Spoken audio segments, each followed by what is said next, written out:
My name is Cam Ridley. I'm a fashion issue photographer, and I am the creator of the fashion issue gender identity piece. So the fashion issue is a whole series. The first project I ever released was the fashion issue diversity, and it really challenged Hollywood to show a portrayal of Black America in the light that we actually exist in. Show us having fun, show us as mothers, show us as fathers. Don't always show us as a thug or as a person that is committing a crime. And so this piece behind me is the fashion issue gender identity, because it's something we don't talk about in this society. It's important for me to talk about gender identity in the middle of Black history, just so we can give people a space to explore what it means to be a man, a woman, or a human for that matter, in this society without being judged. People need to understand what it's like to be in somebody else's shoes. So it was easy enough to take this man, Joshua, he's an actor, a famous actor actually, and let him experience life as a woman, knowing that he can go back and transition as a man. But the experience changed him. It wasn't just about putting on a dress.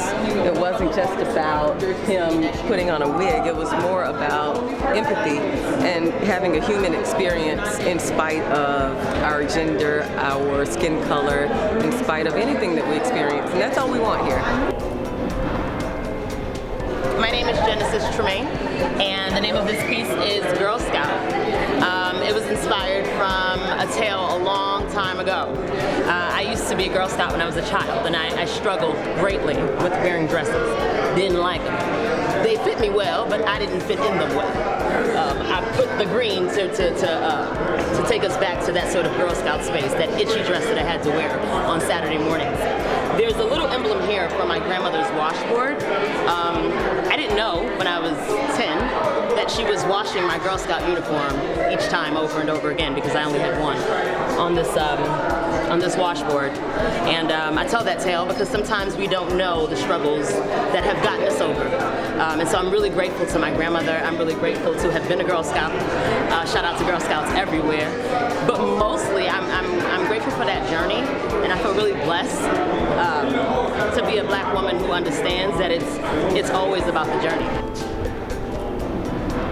I think art always extends a platform to speak up and speak out, right? And I think it's my job as a female-bodied painter to show young girls, right, having fun, right, with energy, with the light that they carry over that beautiful melanin magic, right? And so, yes, it is a platform where we can speak politically, but it's also a platform where we can have a good time and show who we are culturally, because there's something deeper. Glitch art is the process of manipulating a picture by manipulating the computer code of it and distorting it, adding lines, deleting lines to create this. Now it's more or less, I use a basic text editor or hex editor. There's no Photoshop involved, so it's all done in that hex editor, which lets me mess with the literally the ones and zeros, the binary of it. So by doing that, I'm able to make images like this.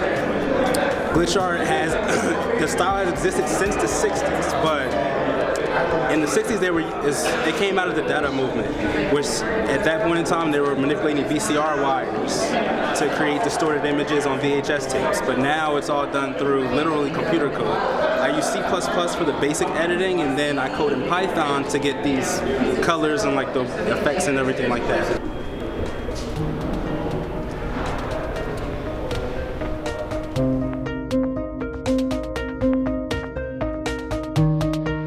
As an artist based in Jersey City, a Black artist based in Jersey City, it's amazing to be a part of a show here in City Hall. But as an abstract artist, alcohol ink artist, it's great to be a part of a show and showing them different ways that artists are able to create and show their creative expression here in City Hall. alcohol ink is unpredictable, so you're not really sure what the outcome will be. It starts off with it being a fluid medium. The most similar medium would be like watercolor. You're not really sure of what's going to happen. So you're always manipulating or managing the medium and trying to be creative and really just trying not to create a disaster, a beautiful disaster in some cases. And so you're really always working hard to create something that people can connect with, that they have some type of feeling for, and it's not as easy as someone that's painting in oil or acrylic that are able to structure their work and have more control over it. This piece right here is called Soul Sisters, and what I like to do with my oil pieces is tell a story through generations. So if you notice, the person in the middle is Nina Simone, and to the right over here we have Erykah Badu, and to the far left we have Esperanza Spalding. So it's kind of 3 different generations, and the 3 women are very soulful, and the 3 excellent musicians and singers.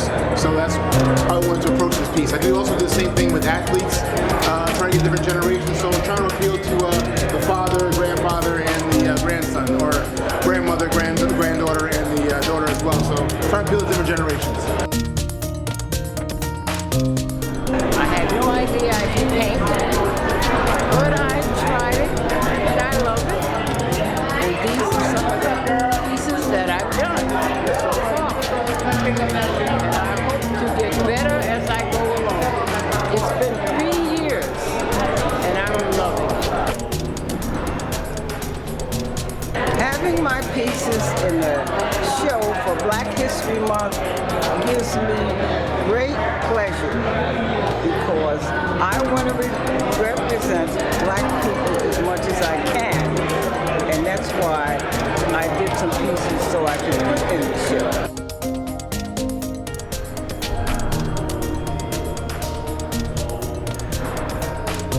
Very critical to have a representation of who we are represented and the likeness of who they were and the spirit of who they were. So this is why this piece was created. I also used a lot of colors to really embellish Malcolm X and really bring a lot of attention to the focus of who he was.